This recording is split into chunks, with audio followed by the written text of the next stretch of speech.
Hello and welcome to Six Part. Today I'm gonna start a new series. What if Deku was Satoru's Gojo in Reincarnation Part 1? If you enjoyed this video, please give it a big thumbs up, and to watch more videos like this, subscribe to my channel and turn that bell notification on so you never miss an upload. Now wasting no more time, let's begin. A society of jujutsu sorcerers and cursed spirits, negative emotion manifestations, fought each other for the world's hegemony more than a century ago using jujutsu sorcery, both positive and negative emotion manifestations. The number of spirits decreased along with them, and the society waned, decades after the death of Royaman Sukuna, the king of curses, and the alleged passing of General Kenjaku. A new world of quirks or natural superpowers appeared a century later. Izuku Midoriya, a distant descendant of the Gojo clan, was born on January 15, 2103. He was the first person to be born with the ability to use cursed energy in more than a century, and the first person to have both limitless and 6 eyes since Satoru Gojo. And as soon as he was born, curses began to resurface. The world's equilibrium changed when he was born, just like his ancestor. Because cursed spirits were what they were, the heroes of today were powerless to control them. Without specialized equipment, they couldn't even see them, much less fight them. Furthermore, the knowledge of curses and other similar topics had to be relearned from the ground up due to the absence of primary or even recitable secondary sources. This caused a great deal of harm, and because cursed spirits' attacks created negativity, it was nearly impossible to prevent the emergence of new ones. Fortunately, jujutsu sorcerers continued to keep watch and uphold the custom in case cursed spirits made a comeback. Fortunately, hero academies such as UA began to admit students and offer classes in jujutsu sorcery and cursed energy. Here's where our story starts. The Tokyo Prefecture's Musatafu Municipal Hospital in Japan. An even smaller girl of the same age, with ash blonde hair and nearly feline features and eyes, was sleeping like a baby next to a small, green-haired newborn in the local hospital's nursery. Despite their safe haven, neither of them realized the impending danger they were in. They were both taking well-earned naps. A monstrous creature arose from the darkness and advanced on the green-haired infant, determined to murder him in his cot. To prevent frightening the other babies and revealing itself, it took care to hide its presence. Infants, particularly those with sensory-type quirks, were known to be able to sense cursed spirits. With its 6 legs spread out on its long body, the spirit itself resembled a cross between a worm, a tick, and a donkey. Its main weapon was a mouth full of squared teeth, and its eyes were small compared to its head. This curse would rank 5th from the bottom if it were categorized using the antiquated grading scheme. The evil creature prepared to chomp down on its intended victim as it crawled on the ceiling above his crib. Things fell to the wayside at that point. The boy stirred as the young girl beside Izuku began to cry at its sight. The baby's eyes opened just as its head was about to descend, and he glared at the feeble spirit, making it freeze in midair. As the newborn stared into its soul, a promise of pain in his eyes, the cursed spirit shuddered in complete terror. The cursed spirit ran away, unable to bear the terror it was experiencing. Izuku huffed in satisfaction and returned to his sleep, only to be distracted by the girl in the crib beside him, who was still whimpering. Izuku rolled over and placed a tiny hand on the girl's crib's glass, causing her to temporarily stop crying so she could look at him. Her yellow eyes looked very cat-like. The blonde then put her hand where his was after the tyke tapped the glass twice. The gesture appeared to be quite clear. "I'm here to support you, so don't be afraid." After that, the girl smiled at her new friend, relieved of any sense of danger. As soon as the nurses arrived, Izuku looked at her and grinned back. Izuku was able to see the girl's name on her baby hospital robe when they were removed for examination: Himiko Toga. It was impossible for him to read, of course, but he would memorize the girl's face and the kanji. Time skip. 4 years had passed, and Izuku was now leaving the preschool where he had just begun. Even by age standards, he had changed his appearance and was no longer ordinary. He appeared to be bored and was dressed in a white shirt, black shorts, and a gray hoodie. The boy had freckles on his face and curly, green hair, but what made him truly stand out were his eyes. They were emerald green, and in fact, they resembled the jewels from which they were derived. Izuku's version of the Gojo clan's 6 eyes, which have the ability to see and control cursed energy, was this. He was the first person since Satoru Gojo to possess both this and the cursed technique, limitless. Whether he was aware of it or not, this made him a target because many people wanted to use his skills for themselves. One such individual was actually pursuing him at the moment. A woman with purple and pink hair, wearing a tactical combat dress, was up on the roof, loading a bullet into the sniper rifle in her elbow while watching him through a sniper scope made out of her hair. Lady Nagant, the hitwoman, looked through her scope as her target stopped and whipped his head around to glare directly into her soul, thinking, "Just gotta nail you, and it'll all be over." Without even blinking, the boy mouthed, "Go ahead, try it. See what happens." The fear of God was hurled directly at Nagant, who flinched violently and started to shiver. She was performing a routine contract, just like her other 49, and this kid suddenly had her frozen in place, making it difficult for her to comprehend what was happening. "What on earth is he?" Izuku rolled his eyes and turned to leave, soon to be joined by Katsuki, his best friend, and the other children from the neighborhood. The sight of his classmates encircling him made the boy smile. It was one of the rare occasions when he truly felt joy. Lady Nagant, too, withdrawing her weapon, she turned to face her hand and grasped it by the wrist in an attempt to stop it from shaking. Her breathing was shallow, her heart was pounding, and her eyes were wide. It appeared likely that it was time to think about changing careers. Somewhere else, Japan's Coruscant-rich district. At about the same time, Himiko Toga, the same young girl Izuku had saved from becoming a cursed spirit's secondary meal, was crying as she and her mother attempted to save a baby thrush that the girl had inadvertently injured because of a quirk that made her want to consume blood. This was a mutation of the peculiarities of her parents. Her father, Kazuma, was a successful surgeon who could imitate the blood types of people he touched, and her mother, Akiko, could change into anyone she looked at. Fortunately, the two had anticipated this and were now taking the appropriate precautions to prevent the worst. After working for several hours to save the bird's life, Himiko's mother took her aside for a conversation while the bird rested and recovered. As Akiko led her daughter to what appeared to be a family shrine for a deceased loved one, more precisely, a young girl who resembled Himiko but had her mother's blue eyes and father's silver hair, she said, "Himiko, I think it's time we told you the truth about your quirk." Then Himiko sniffed, What do you mean? Your sister Tomiko had the same quirk as you, a mix of mine and Daddy's quirks that let her transform into anything she drank the blood of." Akiko clarified. She sighed, looked mournfully at the photo, and then knelt down to her daughter, saying, "We made her suppress it and it caused her to go wild after years of suppression."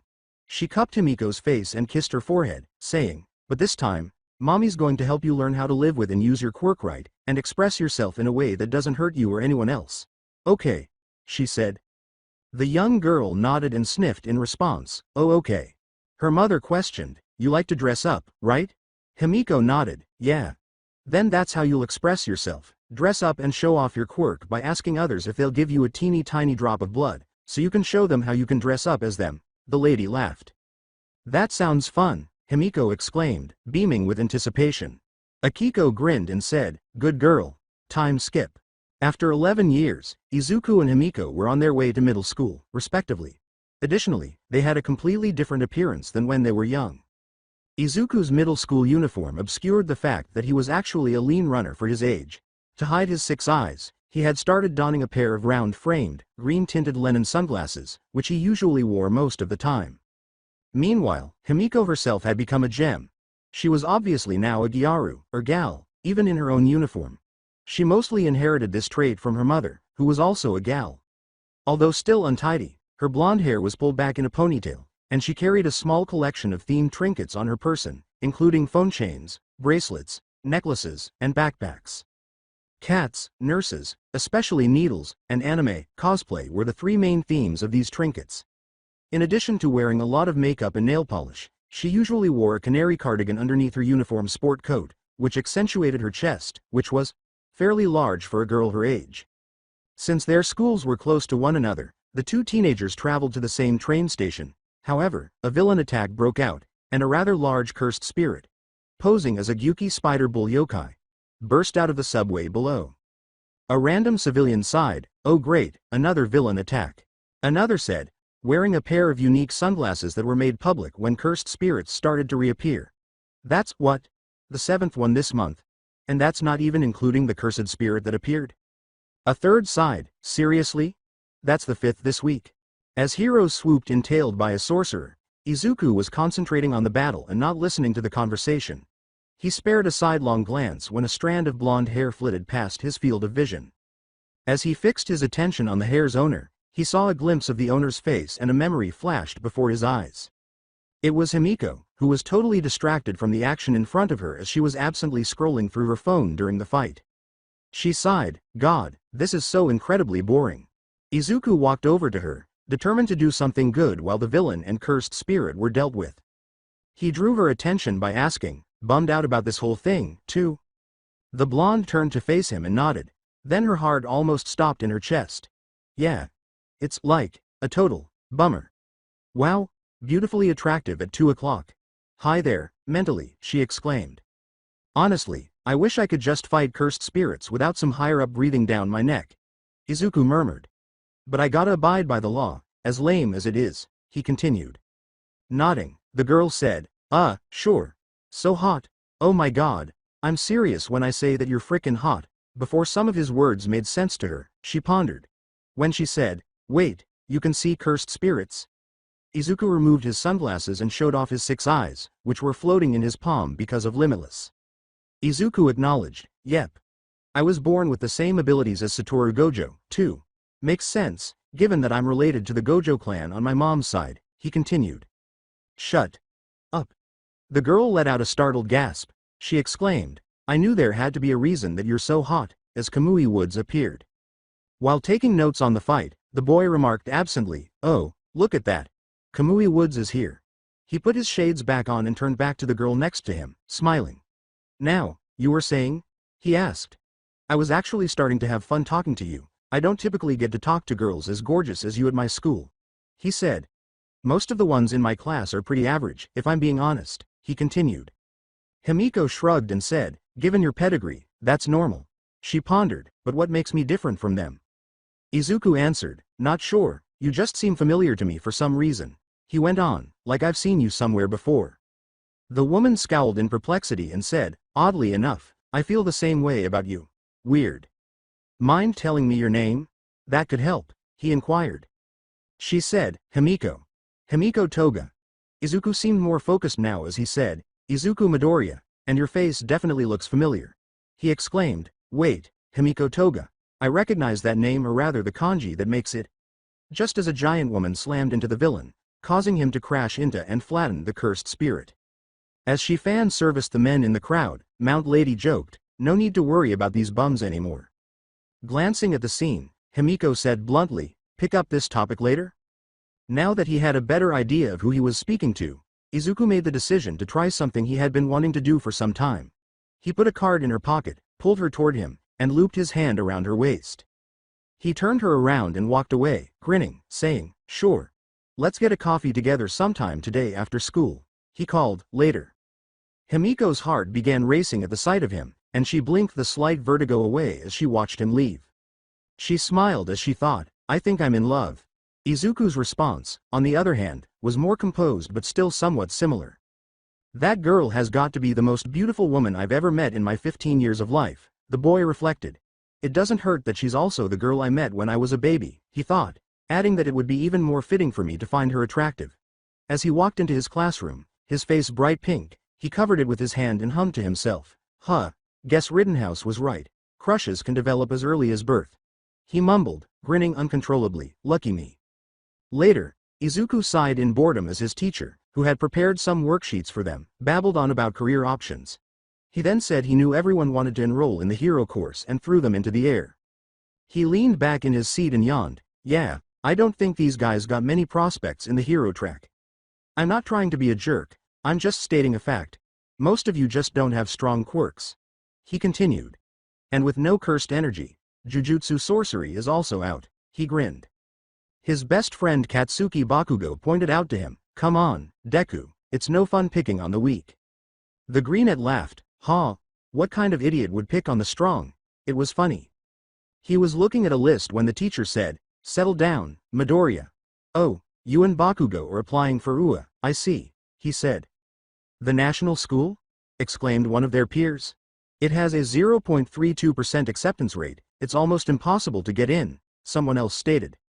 "I got a spot open for me based on a recommendation due to my cursed lineage technique," Izuku said. "All I gotta do is prove I can do well with other quirk users and I'm a shoo-in." He laughed. He laughed and said, "It is good to be me." Katsuki complained jealously, Yeah. Shut up and fuck off, you lucky bastard." The boy laughed and said, "Huh, you wish?" As class officially started, their teacher said, "Settle down. We still have lessons to do." Later, Katsuki called out, "Oi, Deku," while the boy was packing away his belongings. One of the children from Jinbei, their neighborhood, offered, "Come to the arcade, our treat." Izuku said, "Sorry guys, no can do." He checked his watch and said, "I got a date in 20 minutes. With a startled blink, Katsuki questioned, "Wait, what? With who?" The shady teenager answered, "A girl I haven't seen in years." As he passed them, he added, "She's a gal, by the way." According to Jinbei, "Say what? You think you'll get laid? Gals are typically pretty easy." The boy rolled his eyes and retorted, "Please, of course not. I have standards, you know. I'd never want to be friends with, let alone get romantically involved with someone who has that little respect for themselves or their bodies," he said as he left. As he closed the door, he continued, "If I'm going to date someone, it's gotta be someone that loves themselves, just as much as they do others." Somewhere else, Himiko, meanwhile, was having a very similar day at an all-girls academy. A girl named Minami Shiyuki, who had a snow-based quirk and a snow-based cursed technique, said, "Whoa, you cosplayed Pixie Bob from the Wild Wild Pussycats?" as she glanced at the blonde's phone. "Yep, and it turned out great," Himiko smiled with pride. Minami cried out, "So cool, I'm so totally jealous. With a body and quirk like yours you're bound to make an awesome model and hero. Maybe as popular as Uwabami," she stated. In addition to being the snake hero, Uwabami had a side career as a very well-liked model with sex appeal that rivaled that of celebrities like Midnight. Therefore, Himiko felt both proud and self-conscious when her classmates compared her figure to those two curvaceous women. Being compared to them wasn't entirely easy to bear. Still, it gave her a sense of self-worth. The girl put her head down and sighed, "I don't want people to think I'm a slut though." Minami was doing her nails. The snow girl told her to relax and try focusing on the positive aspects of life while ignoring the negative ones. "That's easy for you to say, Mi-chan. You're so cute and innocent that guys never try to take advantage of you," the kitten-like girl murmured. "Yeah, but still, you gotta do something to make yourself look good so you can feel good," Minami sighed. A bottle of guarana, a Hokkaido-only soda made from the berries of the same name, was placed on Himiko's desk by a gentle, cushioned hand, causing her to topple over. A happy voice grinned and said, "Here, this'll cheer you up." Himiko looked at the owner of the voice, a round-faced brunette with brown eyes and a perma blush on her cheeks. "Ochako!" exclaimed the blonde, giving the girl a firm embrace. "Oh thank you," she exclaimed as she took a swig from the bottle. Then she groaned, "Ah, so good." Ochako laughed and said, "It should be, it's straight from Hokkaido." "I still can't believe your aunt sends you stuff like this," Himiko murmured. It turned out that this soda Himiko received was one of many strange peculiarities and exclusives that Ochako received from her Hokkaido family. The brunette nodded and said, "My dad even asked her to send us some milk and dairy products too." And Himiko sighed, "Lucky, Hokkaido dairy and chocolate are the best in the country, you're right about that." Minami gave a wink. As Minami took her hand and painted her nails, Ochako sat down and asked, "What's got you so bummed?" The cosplaying woman sighed in response, "Self-consciousness issues." "You shouldn't be, next to Minami and the class rep, you're probably the most popular girl in our neighborhood," the teenager replied. With her arms covering her face, Himiko whimpered, "That's exactly the problem. People think I'm easy so they try to get me to sleep with them cause I'm, like, ya know a gal. They think we're all sluts deep down." She responded with a hiss resembling a cat. She sighed, "It irritates me is what it does." The snow girl said, "And you have every right to be angry at every generic moron who thinks like that." Ochako patted her friend's head and said, "You'll find a guy who respects and likes you for who you are, Himi. Heck, maybe they'll even take an interest in your cosplays," she continued. At that moment, Himiko remembered Izuku. She realized, "Actually, I think I met one today." The two snapped toward her as a result, according to Minami, details. "Now," asked Ochako, "what kind of a mess did I just create?" Himiko shivered as she thought. Somewhere else, Izuku passed beneath an overpass on his way to meet Himiko, humming a little as he went. He looked at his watch and sighed, "I hope I won't be late." He passed a sewer grate halfway through the underpass, and a moment later, some slime emerged from it. Such a pain, he sighed as the slime tried to cling to him, only to smash and splash like a bug on a windshield against his infinity barrier. "You're not going to touch me. you'll just end up touching the infinity between us, he continued. As he continued to try in vain, the sludge man growled, I don't care, I'll make a meat suit out of you somehow. Limitless pushed against him even more forcefully. Izuku removed his shades and put them away, saying, the more you struggle against my technique, the more energy I'm forced to put into my technique. As he pushed the slime monster against the wall with unfathomable force, he turned to face the villain and asked, I don't think a second-rate slime ball can handle that, do you? His eyes and smile were wild. He tried to resist, but was unsuccessful. Can't fight back, the slime man grunted. Splat. Boom. The villain was reduced to an empty crater a few seconds later. Izuku laughed and shook his shoulders, saying, Ehehehehe. He laughed and said, Ha? Ha ha ha ha ha ha. That was fun, ha ha ha ha. What the manhole cover was covering was then punched off. Before realizing what had happened, All Might's booming voice began to ask, what happened here? Huh? Izuku asked, glaring at the man over his shoulder, making the hero actually wince. All Might? He cried, turning around and reapplying his shades. He asked, the fuck are you doing here? Well, I was chasing a sludge villain through the sewers, which isn't as easy as it sounds. The man responded. Nodding, Izuku said, aha. He shrugged and walked past the man, saying, well, dude's dead now. Might as well call it a day. Excuse me, I'm almost late for a date. Did he say he killed someone in passing? After blinking, All Might noticed some sludge gradually reforming itself. As he began lifting the sludge man's body, he thought, or maybe he just got lucky and was scattered. He shrugged and said, must have been hyperbole.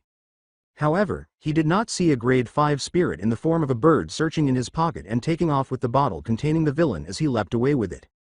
It's not something to miss, somewhere else. When Izuku eventually arrived at the coffee shop he frequently visited, he made the decision to sit down and text Himiko to meet him there. However, the girl beat him to it and gave him a back hug. She chirped, here I thought you wouldn't make it. The boy smiled and sighed, then grabbed the girl and pulled her into his lap, saying, got held up, don't worry. He went on to say, I never forget an appointment. Whoa, Himiko exclaimed, startled to find herself in his lap. She said, I guess you're serious, then. A waitress came up to them, and Izuku said, I'll tell you why in a second. After you tell me what you want to order, he continued. She informed him, oh, I'll take a pomegranate cream soda float. Turning to the waitress, the boy nodded, all right. 1 pomegranate cream soda float for the lady and 1 iced coffee with cream for me, extra strong, he stated to her. Before she left, the waitress nodded and said, they'll be with you momentarily. As the cat-like girl turned to face the boy who was embracing her, she asked, you were saying? You mentioned that you feel like you met me before. What's your memory of that? She asked. It's because I remember being next to a girl in the hospital with the same name as you when I was a baby. Izuku clarified. In fact, now that I look at you, you look exactly like her as well. He smiled. With a frown, Himiko said, I have a really old memory of that time. Gazing at Izuku's disheveled hair, she continued, the face is all blurry, but the hair is visible. In fact, it looks like your hair. She stroked the boy's hair as he drew her in, remembering how she had done the same to a baby Izuku. Feels like it, too. As their faces drew nearer, the brunette smiled, I knew there was a reason I liked you. However, the waitress brought their drinks back before they could share a kiss. The woman put down the 2 drinks and said, here you are. The boy took his iced coffee and nodded, saying, thanks. As he watched Himiko drink her soda float, he hummed, so, pomegranate, huh? Himiko responded, it's a personal favorite of mine, it has been for years. Izuku remarked, I dunno what you see in that stuff. It tastes all weird to me. He shrugged and allowed her to settle herself so that she was sitting between his legs and leaning back against his chest. But I'm not gonna knock a woman for her tastes. With a smile of gratitude, the girl said, nice to see that you know how to treat a girl. It isn't from lack of experience. You're not the first girl I dated. He sighed. But I can tell you'll probably be the best, he was thinking. She inquired, how do you figure? Izuku shrugged once more, just as an explosion happened across the street from them. Just a hunch. He stood up and ran in the direction of the explosion, telling her to stay here. He saw the sludge villain he had presumably killed, who appeared to have taken control of a bird-like cursed spirit, wreaking havoc as soon as he arrived on the scene. It was holding Katsuki captive by pinning him under its talons, which was the worst part. He snarled, get off of me you overgrown chicken. Izuku glared as he removed his shades and began to advance, his fists glowing blue. This bastard. When the possessed villain saw him, he began to shoot feather projectiles at him, but Limitless was protecting him, so none of them connected. After every attack, the heroes who were watching were alarmed by his lack of injuries but also worried about his safety. Looking at the villain, Curse Fusion, the boy said icily, "Now you've pissed me off." He raised his hand and added, "Get ready to die." He flicked his wrist, intoned, "Cursed Technique. Infinity Lapse, Blue." Conveniently, the fused villain and cursed spirit were sucked into the singularity along with a few fires as the cursed technique flew forward. By the end of it, Katsuki was free and a few fires had been extinguished. Izuku sighed as he approached his friend and assisted him in getting up and dusting himself off. Dusting his friend off, he observed, "Nice restraint, not blowing things up constantly. That could have been real messy." As he picked himself up, Katsuki nodded and said, "Yeah. No kidding." Staring over his friend's shoulder, he inquired, "That the girl you mentioned?" "Yeah, actually, I was just about to resume our date." Izuku gave a nod. As he returned to Himiko, he said, "I'll let you take things from here." Unbeknownst to him, All Might had observed Izuku's battle against the possessed villain from the crowd. Satoru Gojo was the only person he had seen in the records who had done what he did today. Is he related to him? I'm shocked, he thought. Somewhere else. As he sat down again across from Himiko, the boy asked with a smile, "Now, where were we?" In response, Himiko joked, "I think we were conversing before a jackass interrupted us." Izuku grinned and nodded, "Right, thank you." He went on, "Now you mentioned that you were planning on going to Ua," as they resumed their conversation. Fortunately, their date went on without any more problems. Later, as they approached a back road intersection, the blonde said, "Well, my house is this way." Izuku escorted the girl home. "All right, you sure you don't want me to walk you home?" he inquired. "You're sweet, but no, my dad would kill you if he saw me with a guy. Let's leave that until our second date," Himiko replied. "Second, huh?" Izuku offered a sly smile.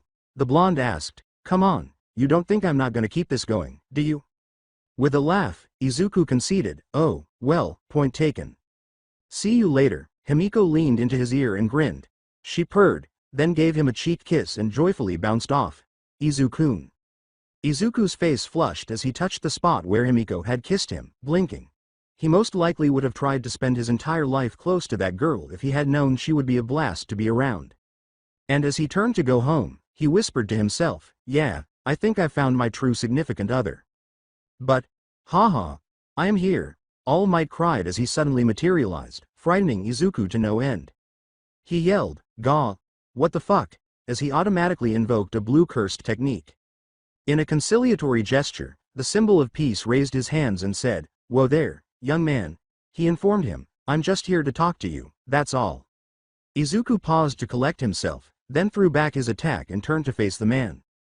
He asked, "What exactly could you want to talk to me about?" After taking several deep breaths, the man exhaled a puff of steam, and his body deflated. Ahem. One moment, and please, don't freak out.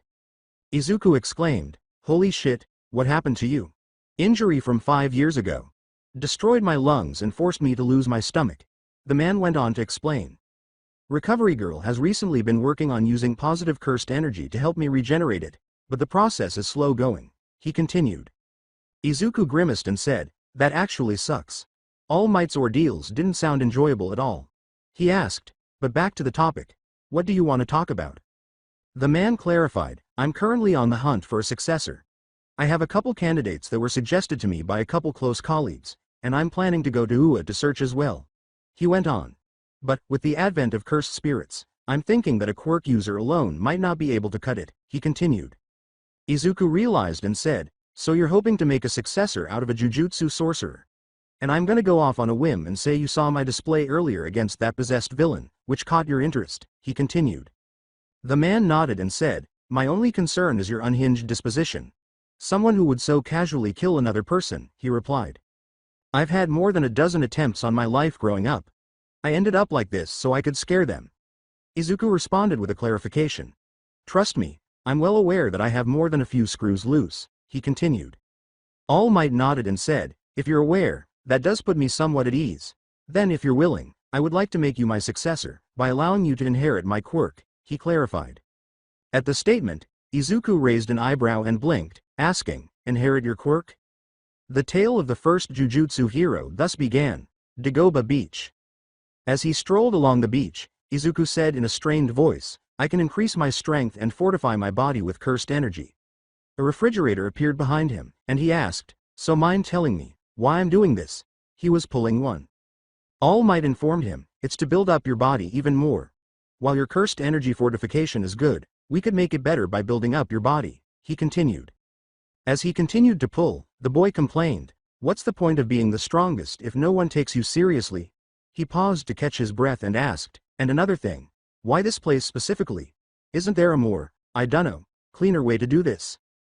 "I did some research, and it turns out this used to be a nice beach before the current started washing up garbage," the individual clarified. "People ended up using that to dump garbage here, so I figured we could do training and community service all at once since the varying size of the garbage will help different muscle groups," he went on. The teen with viridian hair sighed, "So it looks like using Lap's Blue to sure up time is out of the question." "Great." As he was handed a stack of papers, he sighed, "Fine. Whatever. Just tell me I'll at least get days off." He whispered, "Aim to pass. American dream plan?" He moaned, "You can't be serious." The number one hero informed him, "I know it looks like a pain, but you will benefit from this." The boy sighed, "I better." Just before his phone buzzed. He wanted to meet up with Himiko later that day, so he checked it and saw that it was from him. "I just hope I'll have enough downtime for myself later," he continued idly. Somewhere else, Himiko, meanwhile, was busy preparing for the day while a tiny bird perched on her vanity mirror watched her every action. This was her pet thrush, Shisatori. At 6, he was roughly 10 years her junior. The girl tied her hair up in her typical ponytail and nodded, saying, "Okay, just gotta, there." With a smile, she said, "That's better."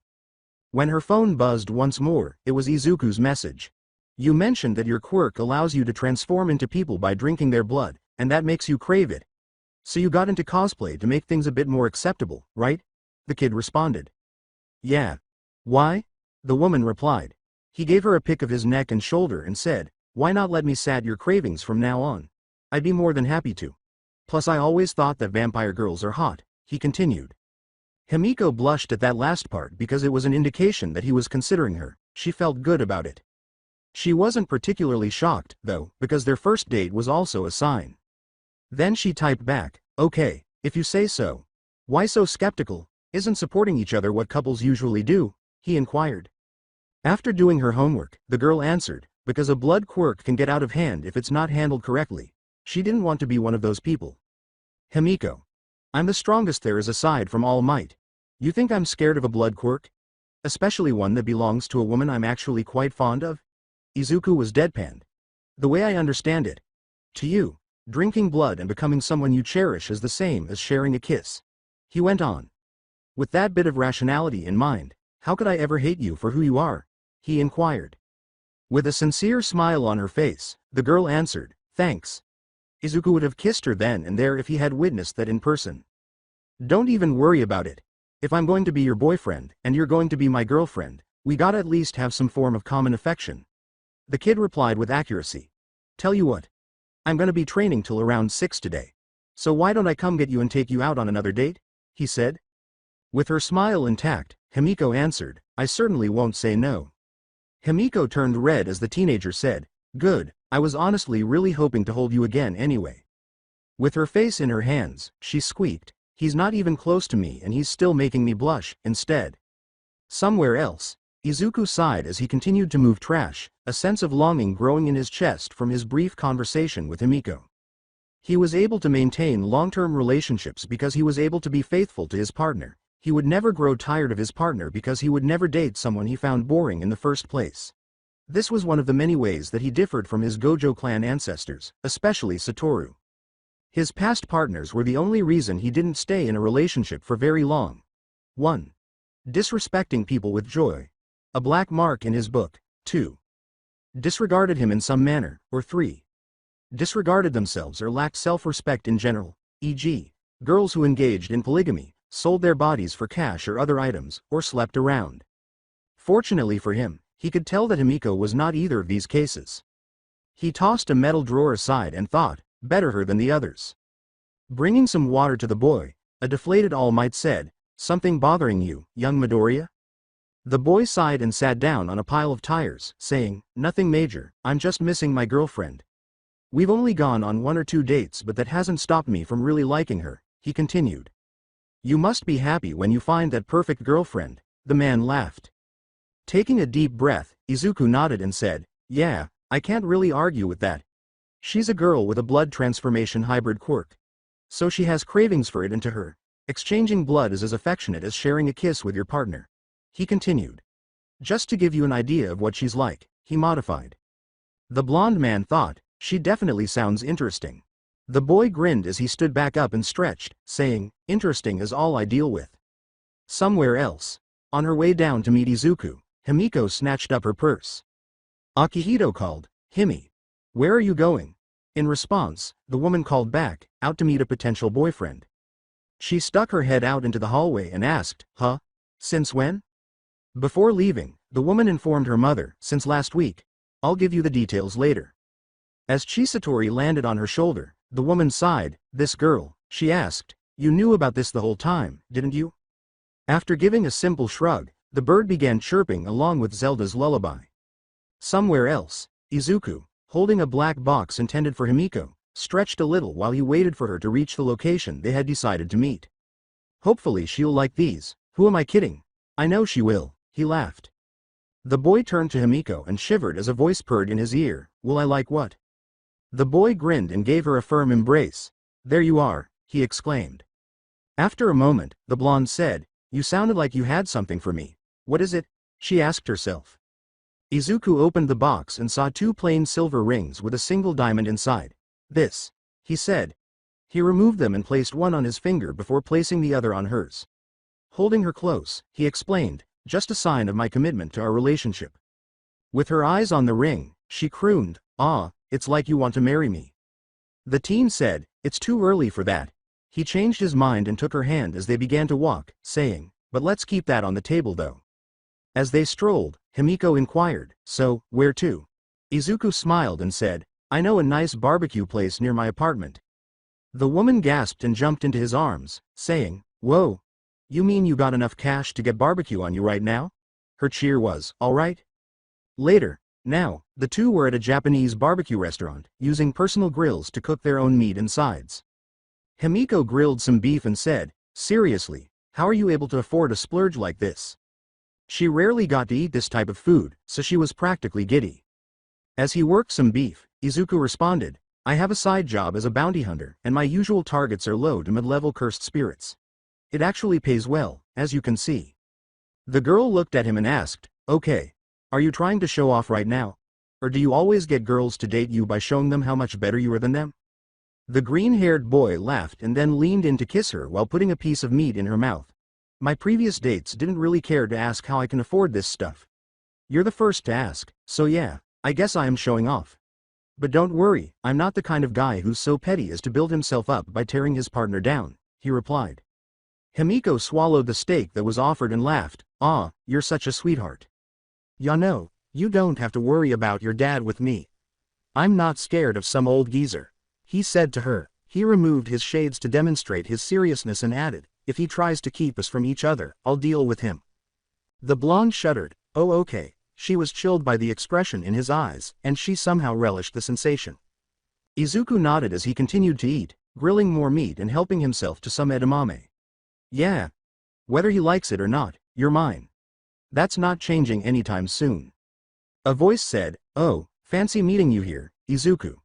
The teenager turned to see Mitsuki, Masaru, and Katsuki Bakugo had just arrived at the restaurant. The 3-member family nodded as Izuku said, hey, Kachan, auntie, uncle. Himiko said, you know these 3? Izuku clarified, they're close family friends.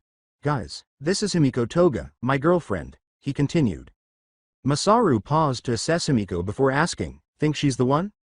Mitsuki nodded, agreeing, yeah, the last ones were, less than ideal. The limitless user hugged his woman and said, I reserve the right to not self-incriminate myself in front of my significant other, but, he went on, but I'm pretty confident. Katsuki joked, I hope so. You two already look good together. He looked at the grill on their table and said, also, mind the pork, it looks like it's ready. OMN, Himiko smiled, grabbing and chewing on the afflicted area. So good, cried the blonde, startled. Oh yeah, now this is the flavor my taste buds love. Izuku swallowed a piece and exhaled contentedly. Masaru led his family away, saying, let's leave these two to their date. They went to another table, and Katsuki nodded, saying, no need to tell us twice. With a sigh, Izuku turned to face Himiko and kissed her hand. The cosplayer groaned as she melted into the kiss. They parted a moment later. She observed, your lips taste like beef. Pulling his shirt to the side to reveal his neck, he asked, would you like something a little more personal? The blonde woman said, are you sure you want to let me drink your blood in the middle of a restaurant? We're in a private booth, as long as you lean in, no one will see, he said quietly. As her craving flared, Himiko turned to face him and peered at his neck, her cat-like teeth separating as she began to salivate. She would trust him if he was certain that everything was okay here. Her fangs penetrated his flesh, and she positioned her mouth at his neck, biting down like a vampire. The boy gasped in shock, NGH, that actually feels really good. Himiko drank some of his blood, relishing each moment, without saying a word. She thought she was sipping wine made by Dionysus himself because of the flavor of his blood. The girl licked her lips clean and pulled back. Izuku hugged her as she whispered, thank you. He went on, you're welcome. Time skip. A few months later, Izuku was finishing up another training day after pushing a rusty truck loaded with equipment up and down a hill. He then walked away from the landfill and headed home when he noticed something. She was the one. She had the same cat-like eyes and teeth as Himiko, medium height, and long ash blonde hair, but she wore orange nail polish, peach lip balm, and autumn orange mascara.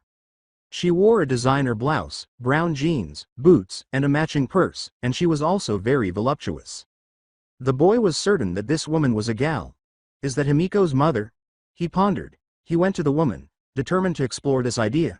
To get her attention, he said, pardon me, but could I have a moment of your time? The woman smiled and made a peace sign. Oh, hiya, she said. Yeah, I'm just running a few errands. Something I can help you with? She inquired. The jujutsu boy asked, this is just a curious question, but does the name Himiko Toga ring a bell? You know Himi? Asked the woman. She nodded and said, yeah, I know her, she's my daughter. Izuku nodded and said, I figured as much, considering your looks. I'm Izuku Midoriya, the one your daughter has been seeing, he continued. The blonde exclaimed, seriously? What a totally crazy coincidence. I'm Akiko Toga, I'm Himi's mom and the one who got her into cosplay. She continued. As they shook hands, Izuku grinned and said, nice to meet you in person. You look beat, Izu-chan. What have you been doing? Dragging cinder blocks by rope? The woman responded. The boy responded with a shrug, something like that. She gestured down the way with her thumb and said, well, why don't you come over to our place for a bit? It's just down the block in the Coruscant district, and you look beat as it is. The shaded teen nodded in response, saying, since you're offering, I'll take you up on that. I need a breather. Later, Izuku followed his girlfriend's mother to her house, wondering if she had already seen the ring he was wearing or the one he gave her daughter. He couldn't be certain, but he assumed she probably didn't. When Izuku arrived at the Toga residence, he reasoned that since it was a two-story home, he shouldn't have been shocked to see that they would have a fancy but respectable-looking home. Akiko hummed, well, this is it, home sweet home. In the meantime, Izuku heard a rattling sound behind them in the near distance. Before a cursed spirit with the mouth of a dog and the body of a rattlesnake lunged at them and crashed into the barrier of infinity, the boy said to the somewhat bewildered mother, excuse me, just stand behind me please. He thought, bullwhips. Nasty buggers. Since she was able to see it because she wasn't using cursed energy, Akiko asked, cursed spirit. Izuku nodded as he prepared reversal red, only to have the attack fail.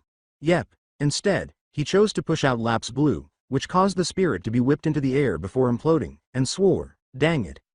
Been trying to figure out a reverse cursed technique, still can't manage it, he exhaled. Akiko remarked, I'm no jujutsu sorcerer, but it sounds complicated. As they walked into the house, the boy nodded and said, it is. Himiko is probably in her room. If you want to talk to her, you'll probably have to wait a bit, the woman advised him.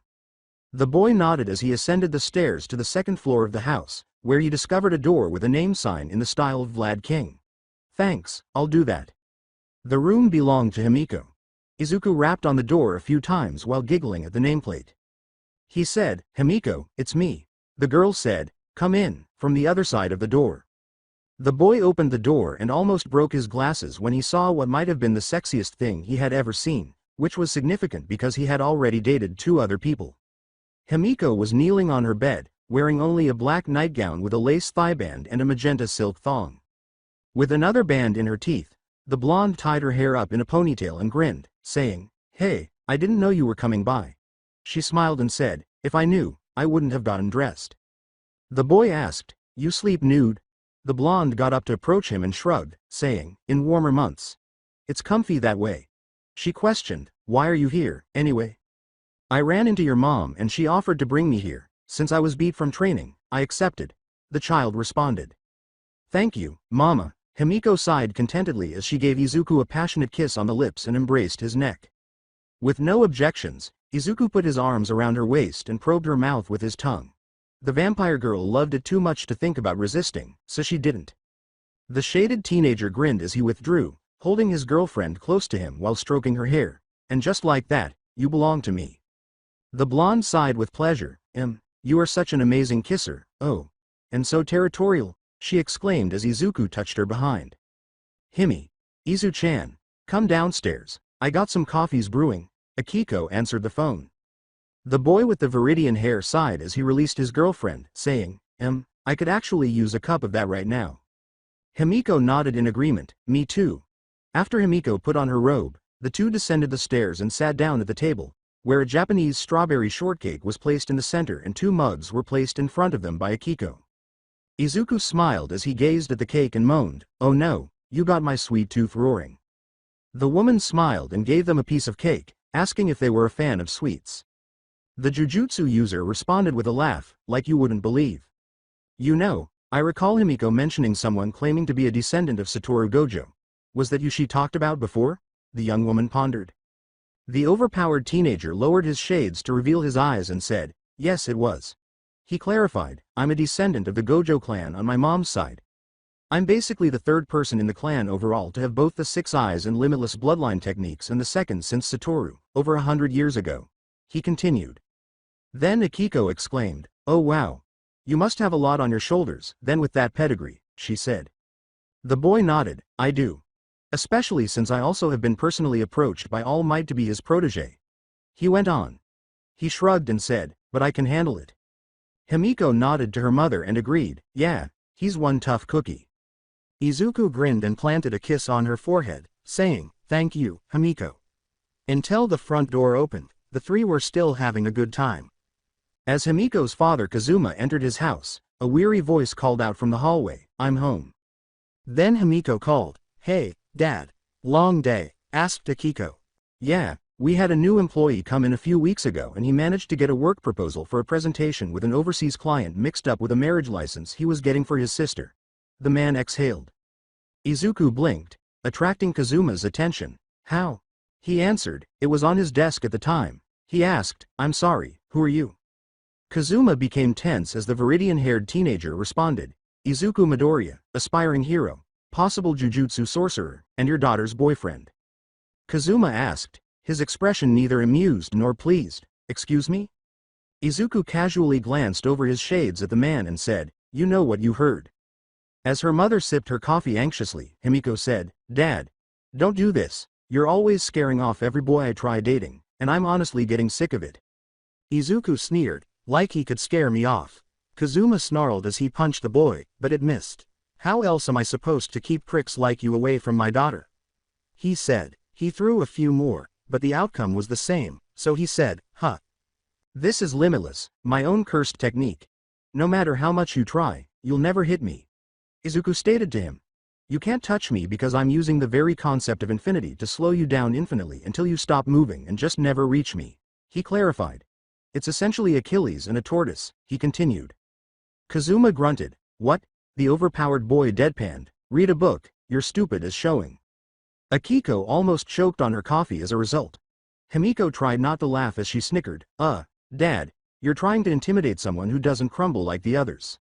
Izuku removed his shades and looked the surgeon in the eyes, making him wince at the boy's 6 eyes. "She's right." Izuku nodded. "I'm no run-of-the-mill moron who has the worst idea on girls. He continued. Besides, you guys probably don't remember. But I saved your daughter from a cursed spirit, when we were babies, he continued. Akiko blinked at what had just been said. Wait, what? When I was a baby, a curse tried to sneak up on and eat me. Himiko happened to be right next to me and it was about to pass me over to devour her instead. I scared it off, he responded. Bullshit. No baby can do that, Kazuma scoffingly stated. Izuku corrected, it's easy when you're a descendant of the Gojo clan. The man stopped mid-retort because of this. The technique and the eyes all suggested that this was the case, and now it made sense. Didn't expect to meet one of Satoru Gojo's descendants. Kazuma was thinking. Maybe you really are a cut above the rest, he continued. Izuku said flatly, maybe, according to the surgeon, point taken. The Gojo bloodline is not simply minimized. Trust me, sir, I've dated 2 other girls who I've had okay but ultimately pretty unfruitful relationships with due to them just being bad to be around or straight up infidelity. Izuku said, hugging Himiko tightly. Your daughter is the only woman I've actually felt, well, right with, he continued. Plus, he did protect me from a cursed spirit on the way here, so he's definitely got power on his side that can keep Himiko safe. Akiko continued. Kazuma shrugged, although she still appeared nervous. The man sighed and said, all right, time skip. A month or so later, Izuku sighed as he pushed a safe down the same hill where he had pushed the truck, allowing him to rest. All Might sat down and said, you all right, young Midoriya? The boy answered, just feeling a little lightheaded.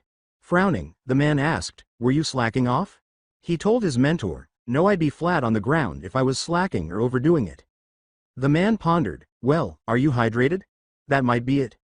Izuku said, actually, as he pushed his jacket aside to reveal bite marks on his neck, which were evidence that Himiko had been feeding on him. With a flat sigh, the number 1 hero asked, your girlfriend, huh? Yeah, Izuku sighed and trailed off. I told her that she could use me to sat her cravings for blood, and now I'm living up to that promise, he said. You might want to be as careful as possible. Too much blood loss and you'll probably faint, Toshinori advised him. She's my girlfriend, All Might. I can't just abandon her needs because it inconveniences me, the kid said. In agreement, the man said, fair. But it might be beneficial to you to keep some blood bags on standby just in case, he continued. As he stood back up, Izuku nodded and said, I guess I could try that, yeah. His mentor suggested, let's call it for today, we'll pick up on Thursday. The boy stood up with his head in one hand and sighed, thanks. I could use a break. Somewhere else. As she and Ochako enjoyed fruit sandos with Himiko following the girls' 10-month training session at the gym, Minami remarked, you know, your skin looks a lot brighter than usual, Himiko, she commented. Ochako, who was drinking boba tea, inquired, yeah, did you get some new moisturizer? Nope. I found a supportive boyfriend, Himiko smiled broadly in response. Minami asked, you mean the guy you mentioned? Ochako questioned, supportive how, exactly? To the surprise of the other girls, the vampiric cat-like girl responded, he's willing to help with my cravings. Seriously? Exclaimed Ochako. But I don't think even your parents were like that, Minami continued. Well, they didn't do it because my dad's quirk could inadvertently hurt me if I used his blood, and my mom, I couldn't ask that of her, the blonde replied. Ochako questioned worriedly, but won't you run the risk of hurting him if you overfeed? Himiko clarified, he actually texted me about that when we wrapped up our workout. He's thinking of having bags for when I'm really thirsty, she acknowledged. Minami said, that would help things, and it'll take the strain off your boyfriend, she continued. While eating her strawberry sando, Himiko nodded and said, yeah, I guess so. Somewhere else. At about the same time, Inko was heading to the store to get Izuku something, more precisely, a bakery, to aid in his recovery from his workout. She turned to see Akiko when she heard a voice behind her say, excuse me, I hope you don't mind, but I noticed you were having trouble deciding, maybe I could point you in a helpful direction? She inquired. The woman with the green hair nodded in response, if you can help, sure. The blonde woman said, well, what kind of confection are you looking for? Anything in particular? As she perused the options, Inko answered, anything that would hit the spot after a serious workout, really. All right, that gives me some ideas. Any preferences, allergies? She inquired. Well, my son likes anything sweet with a particular fondness for strawberries, chocolate and kikufuku mochi. The father of Izuku nodded. Also, he has no allergies, she continued. Well, there's some strawberry satos here that are really good. There's some flourless chocolate cakes that I'm partial to. And there's actually a new special. Kikufuku and cream shortcake. Akiko replied to the woman. Inko pondered thoughtfully. That last one doesn't sound too bad. She nodded as she placed her order for the shortcake and sandos, saying, thank you. As they walked out of the store, Akiko grinned and said, it's no problem. I have a daughter with a sweet tooth myself. It's just really hard to find things with her favorite food, pomegranates, she continued. Funny, my son said that his girlfriend's favorite food is pomegranates, Inko laughed. There was a pause of a beat before Akiko continued. She said, wait, what did you say your name was? The woman with the green hair answered, oh, it's Inko. Inko Midoriya. Mine's Akiko Toga, said the woman, beat. Puzzled, Inko asked, how have we not met before now? Akiko nodded and said, I'm not quite sure, but it's honestly a shame. How is Izu-chan, by the way? Is he doing okay? She inquired. Well, he just finished a workout, so I wanted to get something for him, replied Inko. And Himiko has been feeding on his blood to the point he's feeling lightheaded, but he already has a solution to that, she continued. The woman nodded and said, I was wondering why she seemed brighter than usual. Sorry about that. She can get pretty eager when she's given a ready source of blood. She offered an apology. The woman with the green hair explained, well, Izuku has the idea of keeping bags of his blood ready so he can get back what he lost. And not to sound mean, but my son does need a break from the amount of feeding your daughter does, she continued. No, I understand. I wouldn't want him to potentially pass out from blood loss by accident, Akiko replied. But regardless, it is incredibly sweet that your son is going to such lengths for my daughter. No one's ever really done that for her, aside from us and her two friends at school, she exhaled. Having a blood quirk like Himiko's can't be easy to deal with, Inko grumbled. I'm well aware of the stigmas against blood quirks, and life must be difficult sometimes, she continued. The woman nodded and said, I can be. And it has been. Her quirk is actually a combination of my own and my husband's quirk. And it isn't the first either, she went on. Huh? Said Inko. To Miko, our first child. She had a quirk nearly identical to Himiko's, but unlike her sister, we weren't able to employ the same strategies we did with her because we hadn't figured them out, and this caused Tomiko to spiral, lash out, and later disappear completely. The mother of Gal explained. Wiping tears from her eyes before they ruined her makeup, she added, she's been missing, presumed dead for several years now. So we're trying to not make the same mistakes with her sister.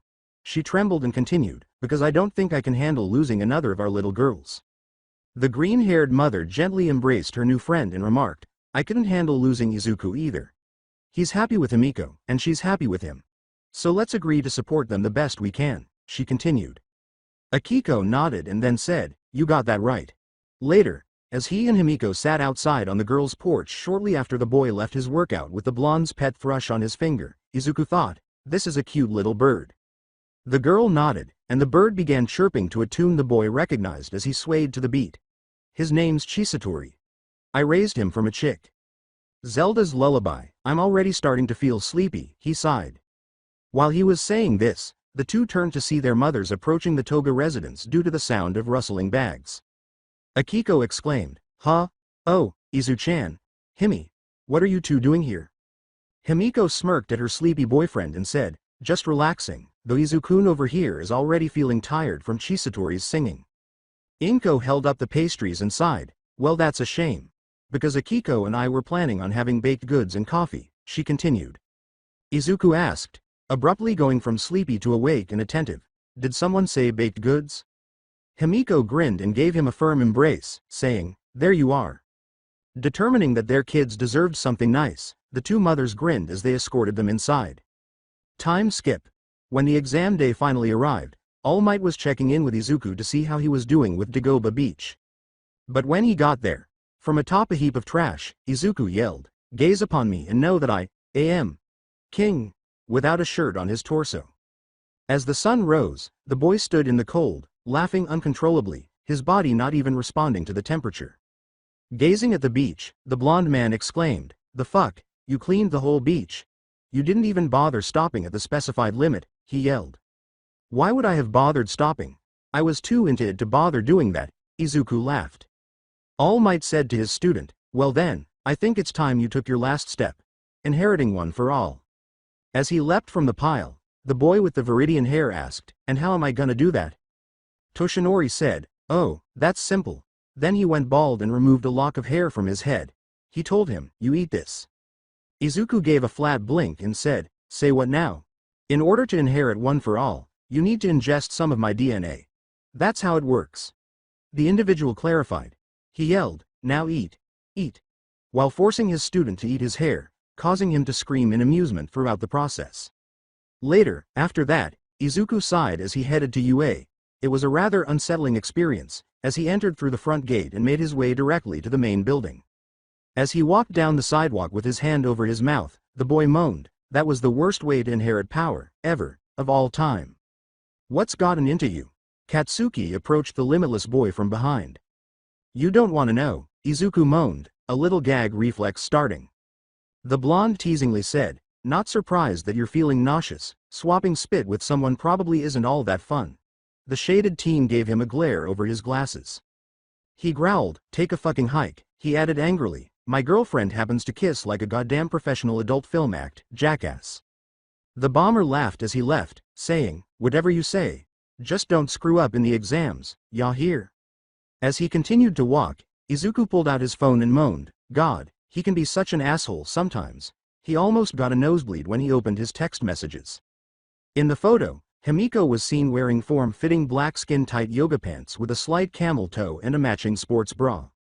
She added a kiss emoji and said, "Planning on wearing this in the practical, you like?" In response, Izuku said, "Yes I do." He typed, using a few emojis that were a little suggestive, "You're making me want to manhandle you into next week." Himiko gave him a wink emoji and said, "Well, if you really feel that way, let's see how both of us feel after the practical." The boy put his phone to his chest and sighed, "God, I love you." As she began typing a response, he sighed, "I love that woman," and unintentionally slipped on a pencil that had fallen from someone's bag. "Boy," he thought flatly, and then he stopped falling abruptly, blinking. As someone assisted him in standing up, a voice said, "Sorry." As he turned to face them after recuperating, the voice said, "I stopped you with my quirk." He saw a brunette girl with pink cheeks, pads on her fingers, the same makeup routine as Himiko, and a similar figure, albeit slightly more hourglass with a bigger ass and a bustier chest. Definitely a girl. Perhaps she is Himiko's friend? The boy turned to face her and thought. Examining him for potential injuries, she questioned, "Are you okay? Did I get you quick enough?" Izuku assured her, "Don't worry, I'm fine." He said, "Who are you, anyway?" The girl answered, "I'm Ochako Uraraka." She was informed by the boy, Izuku Midoriya.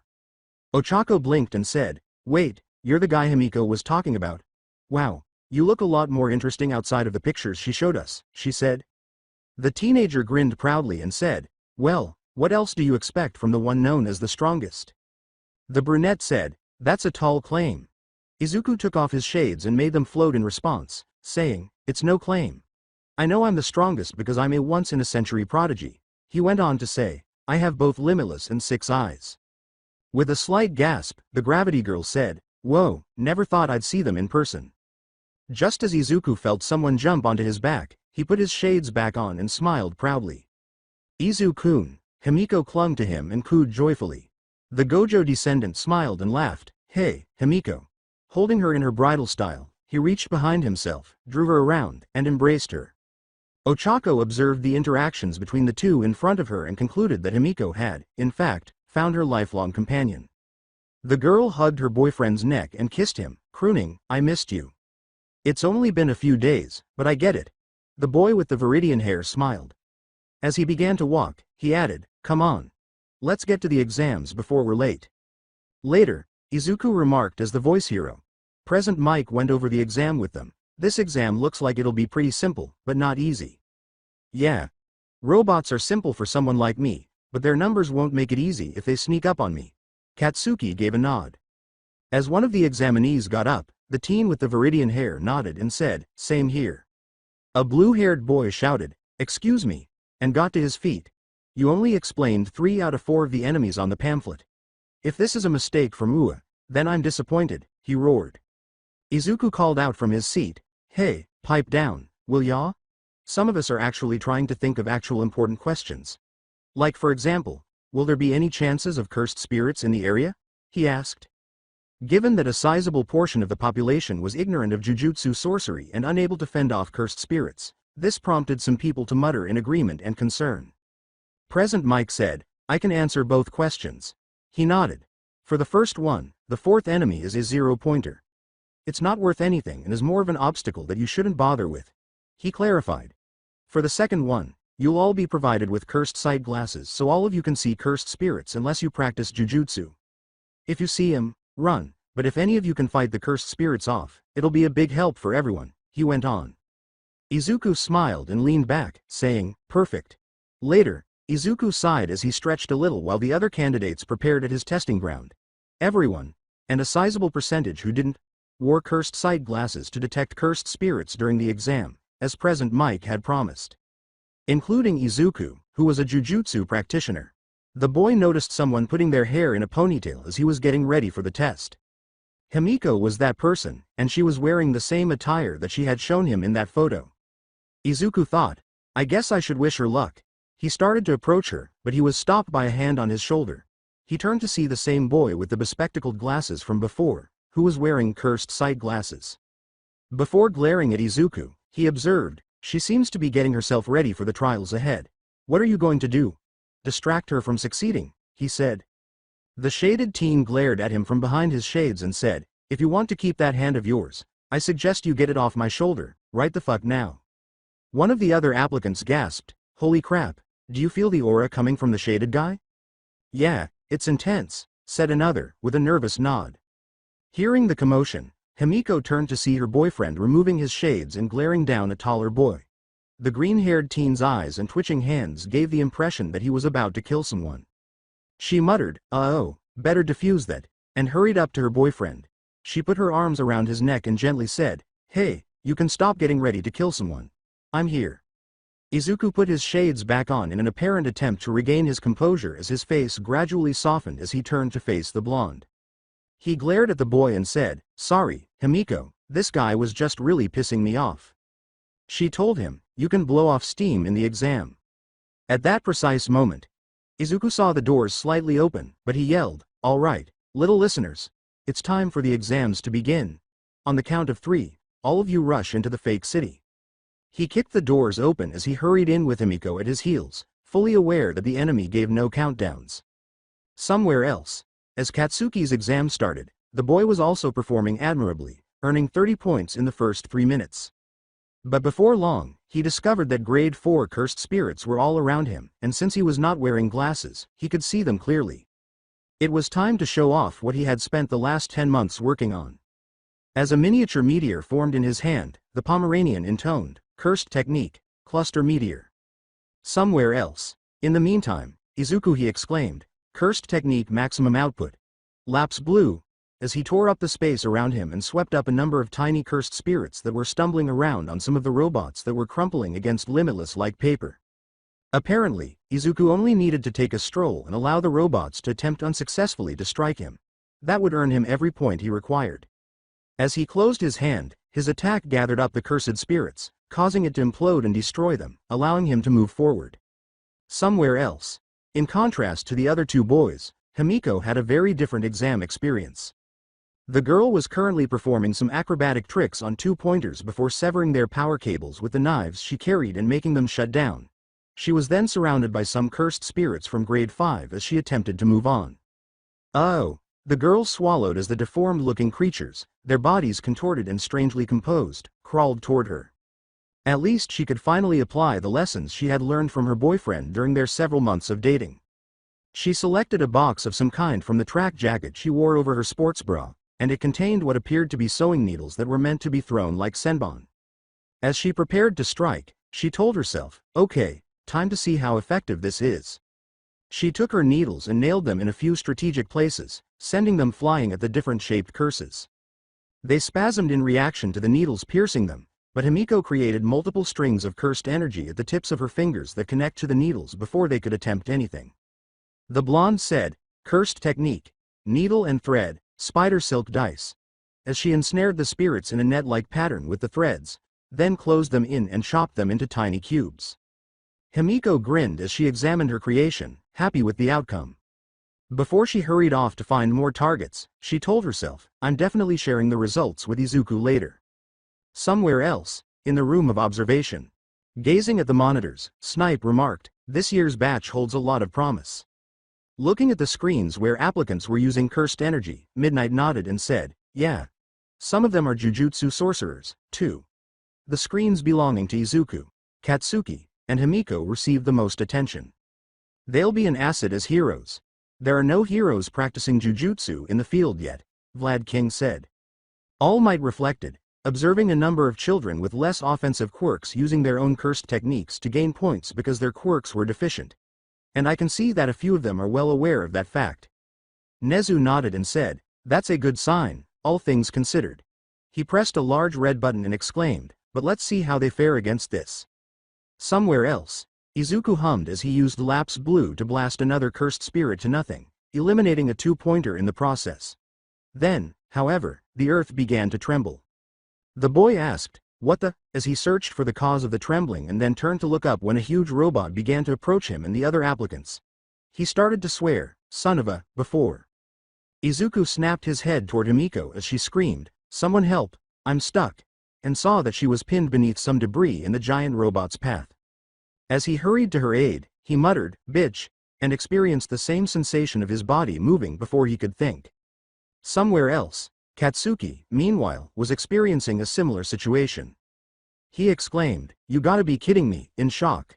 Attracted to the area by the mixture of positive and negative emotions, a giant cyclops-like cursed spirit had taken down the 0-pointer before it had even had a chance to do much in his area. What's the kicker? This item was a high grade 2 that was almost a grade 1. Oh, he moaned, kiss my entire ass. The Pomeranian turned to see that Ochako, a brunette, was trapped beneath the metal hand of the 0-pointer as the curse loomed over her. Help! A voice called.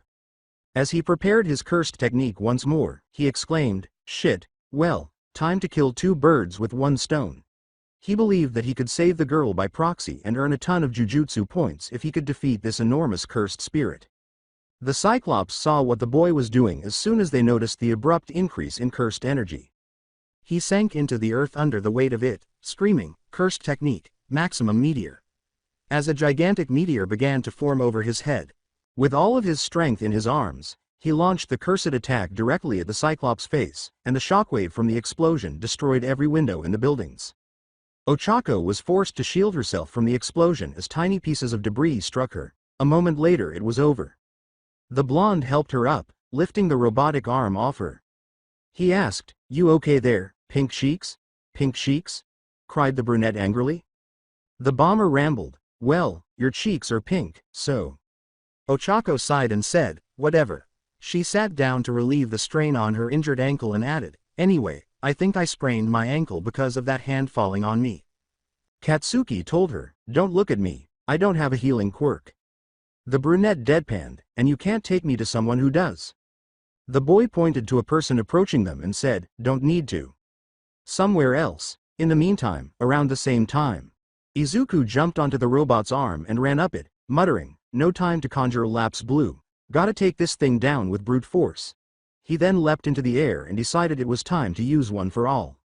Unconsciously directing the quirk toward his right arm, he threw his fist forward, aiming it at the giant's face. The final outcome? Crunch.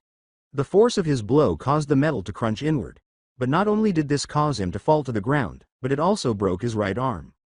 You gotta be kidding me, he exclaimed as he hopped from wall to wall and then rolled to a landing, bouncing into the ground. Of all the times not to know how to use the reverse cursed technique, he sighed. Himiko sprinted up to him, gasping, are you okay? The boy was holding his arm, his shades crooked.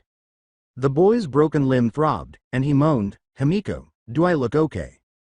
Still a little embarrassed, she muttered, okay, yeah, that was a bad question.